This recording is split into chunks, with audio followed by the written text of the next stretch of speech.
जंग में कागजी अफ्ताज से क्या होता है, हिम्मतें लड़ती हैं तादाद से क्या होता है। मैं आज के इस पावन अवसर पर बहुजन समाज में जन्मे सभी संतों, गुरुओं और महान पुरुषों को नमन करता हूँ।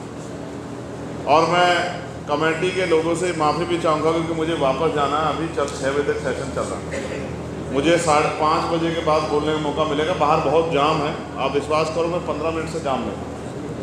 और बहुत जिम्मेदार साथी इस मंच पर बैठे हैं। सभी लोगों से तो मैं व्यक्तिगत रूप से परिचित नहीं हूँ, लेकिन बहुत सारे भाइयों से जिन्होंने मैंने काम करते देखा उनसे परिचित हूँ। और हमारे बहुजन मीडिया के भी बहुत सारे साथी यहाँ।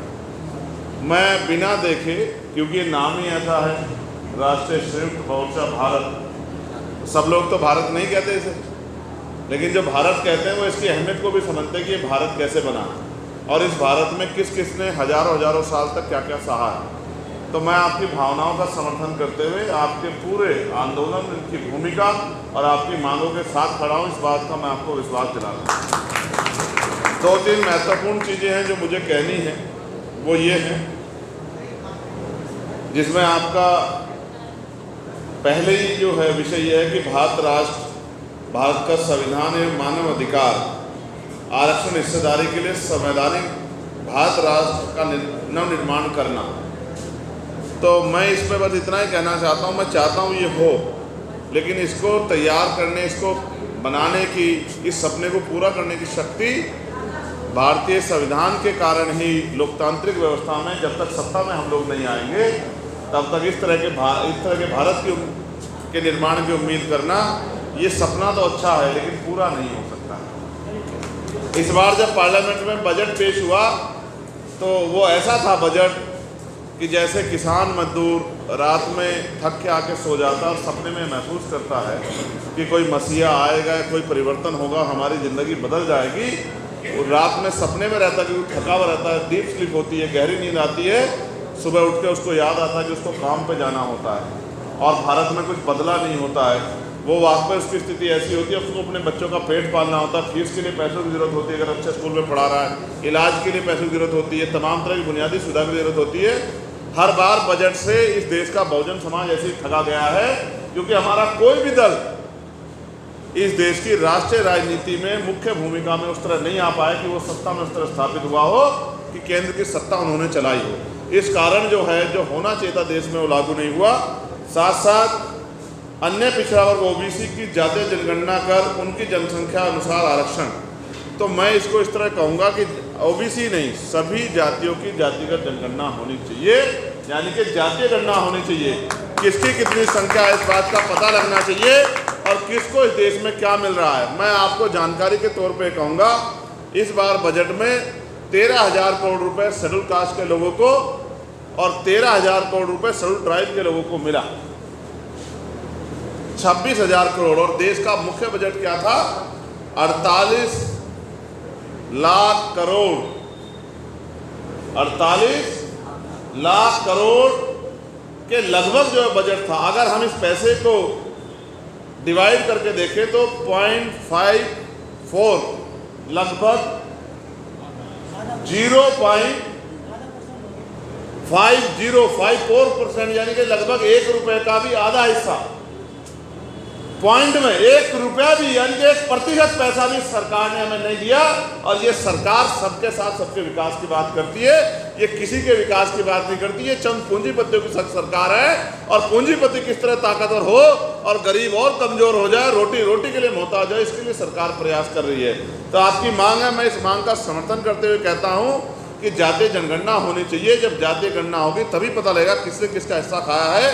अभी तो सुप्रीम कोर्ट का एक ऑर्डर आ गया, हम भाइयों में झगड़ा कराने का प्रयास हो गया है। हमारे लोग तो समझते नहीं हैं। जिस दिन हमारे लोग उस ऑर्डर को पढ़ेंगे और समझेंगे, और मैंने कहा कि अगर इतनी योग्यता, इतनी क्रिमिलेयर पैदा हो गई है तो भाई फिर एनएफएस क्यों हो रहा है?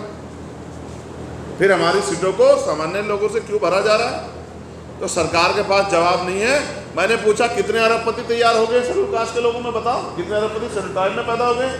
तो सरकार पे कोई जवाब नहीं है। लेकिन मैं मानता हूँ कि सुप्रीम कोर्ट से भी हम लोग नाउम्मीद हैं और उसके लिए मैंने कहा कि जब वर्गीकरण स्टार्ट हो तो वो सुप्रीम कोर्ट से हो। 4 पीढ़ी जज बन के बैठी हैं, वो 4-4 पीढ़ी के बने हुए लोग कह रहे हैं कि एक बार आरक्षण का फायदा मिल गया तो दोबारा नहीं मिलना चाहिए। मैं कहता हूं अगर 4th क्लास में किसी का बाप चपरासी बन गया है तो उनके पास कितनी संपत्ति खड़ी हो जाएगी कि वो अपने आने वाली नस्लों को पैरों पर खड़ा कर सके? क्या सरकार के पास जवाब है? और अगर चेक करना हो तो सबने निचले पायदान पे देखो, जो सफाई कर्मचारी का काम है वो भी नौकरी सरकार पक्की नहीं दे रही, उस नौकरी में भी ठेकेदारी, संविदा और तमाम तरह से आउटसोर्सिंग है, वहां भी पक्की नौकरी नहीं मिल रही। ये सरकार का चरित्र है। इसलिए मैं मानता हूं इन खतरों से भी हमें सावधान रहना पड़ेगा। और मैं यहाँ ये भी कहूँगा, अभी हमारे लोगों ने एक भारत बंद की घोषणा भी कर दी है अभी तक, क्योंकि हम लोग उसमें रिसर्च कर रहे हैं, क्योंकि पिछले भारत बंद के खामियाजे हमने देखे हैं। ये कितने लोगों पर मुकदमा, कितने लोग जेल गए। हमारे 14 नौजवान जो हैं जिनको जीवन जी के भारत देश की सेवा करनी थी, समाज की सेवा करनी थी, वो बलिदान हो गए। हमें बहुत कुछ सोचना, हमारे कंधों पर जिम्मेदारी, एक विषय इंपॉर्टेंट है, तो अभी उस पर बहुत चर्चा होने की जरूरत है। अभी मैं मीडिया के साथियों को भी कहूँगा, ये रंगमंच नहीं है, ये आने वाले भविष्य का फैसला ये हवा में नहीं हो सकता। ये फैसले के लिए बहुत समझदारी से आंदोलन चलाने पड़ेंगे। हवा में कोई भी आंदोलन का समर्थन कर दिया और कोई आंदोलन चला दिया और उसका खामियाजा अगर समाज को भुगतना पड़ा तो कल सवाल मेरे साथ साथ आप सबसे पूछा जाएगा। मुझसे ज़्यादा पूछे जाएंगे कि आपसे कम पूछे जाएंगे, लेकिन सवाल सबसे पूछा जाएगा।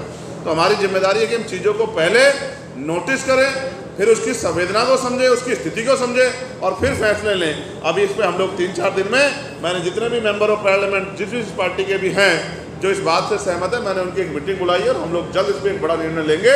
हम किसी भी कीमत में अपने अधिकारों को सरकार के द्वारा लूटने नहीं देंगे।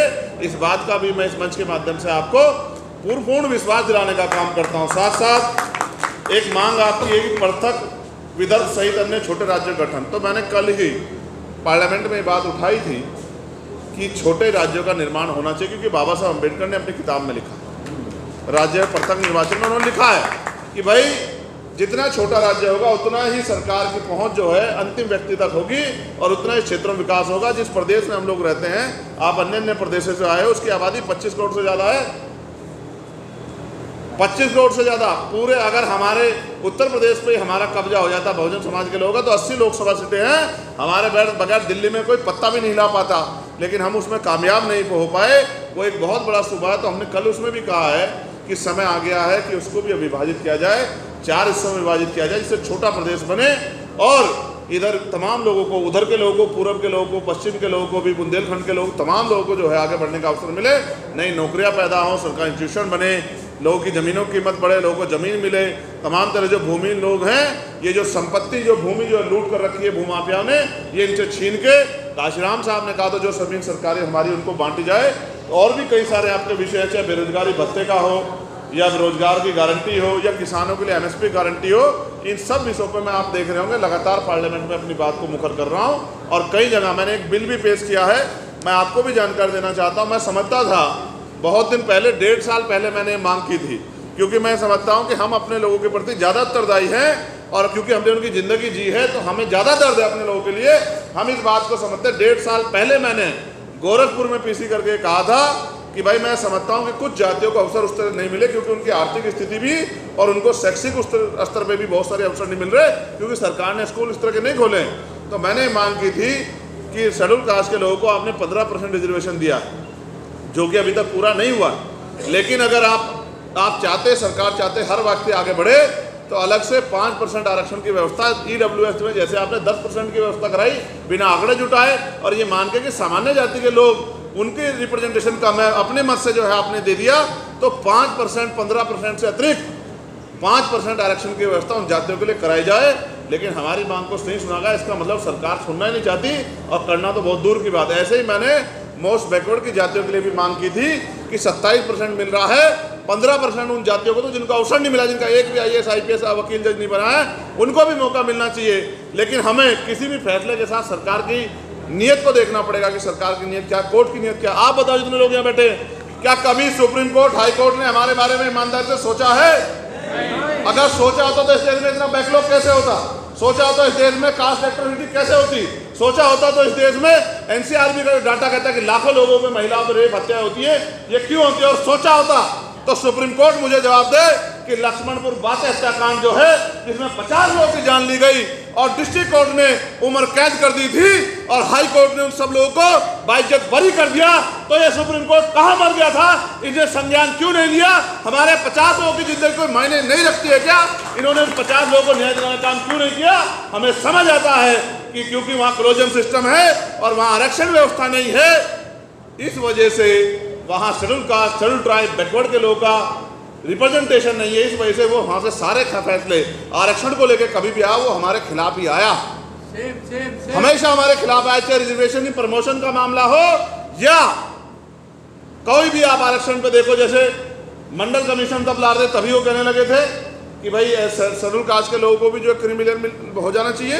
2013, 2005, 2018 के फैसलों में भी उन्होंने कहा कि शेड्यूल कास्ट में क्रिमिनल हो जाना चाहिए। तो इसका मतलब वो ये मानते हैं कि आरक्षण का अधिकार, जो आरक्षण जो व्यवस्था है और उसकी जो व्यवस्था की गई थी जिसका आधार था सामाजिक पिछड़ापन, छुआछूत, शैक्षिक पिछड़ापन, अब वो इस आरक्षण को खत्म करने के लिए और रिप्रेजेंटेशन, प्रतिनिधित्व कितना है, मुझे ऐसा लगता है इस देश में सुप्रीम कोर्ट के जरिए इस आरक्षण को, जातिगत आरक्षण को खत्म करने की शुरुआत की गई है। हम लोग इसका पुरजोर विरोध करेंगे और जिस दिन हमारे भाइयों को समझ आ जाएगा वो भी हमारी पीड़ा को समझेंगे। मैं आपको याद दिलाना चाहता हूँ, जब बाबा साहब अम्बेडकर ने कहा कि जाओ अपने घर की दीवारों पर लिख दो कि तुम इस देश के शासक हो, तो लोग हंसने लगे और मजाक बनाने लगे कि बाबा साहब कैसी बात कर रहे हैं, हम पे घर कहाँ हैं, हम पे दीवारें कहाँ हैं। तो बाबा साहब ने कहा था, मैंने संविधान में आपके हर तरक्की की व्यवस्था कर दी है, संविधान के आधार पर चलो। आज इस देश के संविधान कुचला जा रहा है। आज जब मैं बात कह रहा हूँ, हमने मांग की है, हमने निजी विधेयक पेश किया कि निजी क्षेत्रों में भी अब SC ST के OBC के लोगों को संख्या के आधार पर आरक्षण मिलना चाहिए। ये मांग हमने जो है पार्लियामेंट में उठाई, विधेयक पेश किया और सरकार से कहा कि इस विधेयक पर चर्चा कराए। और ये भी मुखौटे साफ होने चाहिए कि जो पार्टियां वहां बैठ के कहती है कि हम संविधान को बचाने आए हैं, हम संविधान के समर्थक हैं, उनके मुखौटे भी साफ होने चाहिए कि क्या वो SC ST OBC के लोगों के जब उनकी हकमारी होती है, उनको हिस्सेदारी मिलने की बात होती है, उनके साथ है या नहीं है। इसलिए कल भी मैंने सुप्रीम पार्लियामेंट में कहा कि बताओ सरकार और ये जो विपक्ष है, ये दोनों लोग अपना स्टैंड क्लियर करो कि जो सुप्रीम कोर्ट का फैसला इस को आया उस पर आप लोग क्या सोचते हो। मैं पुनः आपसे अनुरोध करूंगा, आपने जो जागरूकता कार्यक्रम चलाया है, हम सब लोग इसमें आपके साथ हैं। मैं भले ही सदन में मेंबर ऑफ पार्लियामेंट हूँ, लेकिन यहाँ मैं आपके बीच का आपका भाई हूँ, आपका साथी हूँ और हमेशा इसी भूमिका में मैं अपने कर्तव्यों को निर्वहन करता रहूँगा। आसान है मेरे जैसे व्यक्ति को गाली दे देना, उस पर आरोप लगा देना, लेकिन ये सच है कि चंद्रशेखर आज़ाद की ज़िंदगी जीना आसान नहीं है। जब आपकी जान दांव पे लग जाए और आपको ये नहीं पता हो कि कौन सी गोली कहाँ से आके आपका सीना छलनी कर देगा, तब लड़ाई लड़ने में जिस तरह की कठिनाइयों का सामना करना पड़ता है, अपने भी आदमी को शक की निगाह से देखना पड़ता है, वो बहुत कठिन है, वो आसान ज़िंदगी नहीं है। तो मगर क्या करें, अब काम तो करना ही है। ज़िंदगी तो एक बार मिली है, बार बार तो नहीं मिलेगी। तो जितने भी दिन की ज़िंदगी है उसको लगाना है मिशन में कि आने वाली पीढ़ियाँ हम लोगों से प्रेरणा लेके आगे इस काम को आगे बढ़ाए। और जब तक इस देश में बहुजन राज स्थापित ना हो जाए, जब तक इस देश में महान पुरुषों का सपना पूरा ना हो जाए, जब तक इस देश में बेगमपुरा राज जैसी व्यवस्था ना हो जाए, जब तक इस देश में संविधान पूर्ण से लागू न हो जाए, तब तक हम लोगों को रुकना नहीं है। आने वाली पीढ़ियाँ जितना सवाल मुझसे पूछेंगी इतना आपसे भी पूछेंगी। मेरी बात को आप याद रखना, आने वाली पीढ़ियाँ किसी को माफ नहीं करेंगी, वो हर व्यक्ति से पूछेंगी जब अधिकार लूट रहे थे तो आप क्या कर रहे थे। तो ये तो जागरूक लोग हैं, सब लोग मीडिया के लोग हमारे जागरूक लोग हैं, तमाम लोग जो हमारे यहाँ खड़े हमारे साथी पुराने, आप लोग तो जागरूक लोग हैं, आपका बहुत बहुत धन्यवाद। लेकिन ये उम्मीद भी है आपसे कि आप इस लो को, ये जो क्रांति की लो आप लोगों ने जलाई है, इसको जिंदा रखेंगे, इसको चला के रखेंगे। आपने मुझे मौका दिया, उन्हें मैं एक और बात, छोटा होने के नाते देर से आने के लिए माफ़ी मांगता हूँ, लेकिन मेरा विश्वास कीजिए, अगर वहाँ बहुत बड़े समुदाय के हितों की रक्षा की बात नहीं होती तो मैं 12:30 बजे आपके बीच में मैं पुनः आपको विश्वास दिलाता हूँ, जहाँ आपको जब मेरी जरूरत पड़ेगी आपका एक आदेश आएगा, आपको विश्वास नहीं होगा। आपके लिए मुझे कितने फ़ोन आए कि आपको वहाँ जाना है, मैंने उनसे कहा मैं वहाँ जरूर जाऊँ। तो मैं आपसे, और आप पुराने साहब के साथ में मिशनरी लोग हैं, सब काशीराम साहब के साथ काम किए, सब सीनियर लोग हैं, हम तो छोटे लोग हैं आपसे, हम तो आपसे सीखेंगे, सीख के काम को आगे बढ़ाएंगे। हम ये किसी घमंड में नहीं है कि हमें बहुत कुछ आता है, हम तो सीख लें भाई, कोई माँ के पेट से तो नहीं सीखता। हमने तो 16 हमारे साथी खड़े थे यार, 16 महीने जेल काटी। अब कोई कह देता है आराम से कि भाई ये तो अपने आप चले गए, जेल जाना आसान काम है, कि जाके देखो जिसको बंद करता है कोई, जाके देखो एक रात गुजार के पता लग जाएगा। हमने दिल्ली में तिहाड़ काटी, लाठियाँ खाई, राहुल भाई यहाँ खड़े पूछो, हमने लाठियाँ खाई। ये तमाम ये नशे दस्तक वाले लोग हैं, हमारी अब मेरी जो गैप था 7 इंच 7 उसका mm का, वो 14 का हो गया पढ़ के। ये भी नहीं पता कब रीढ़ की हड्डी जवाब दे जाएगी। लेकिन इस रीढ़ की हड्डी की परवाह करूँ तो समाज की रीढ़ की हड्डी टूट जाएगी। तो पहले समाज की रीढ़ की हड्डी की चिंता, इसलिए अपने काम को जिम्मेदार कर रहे हैं। आपने मुझे सुना बहुत गंभीरता से, बहुत बहुत धन्यवाद। और आप सबके लिए मंगल।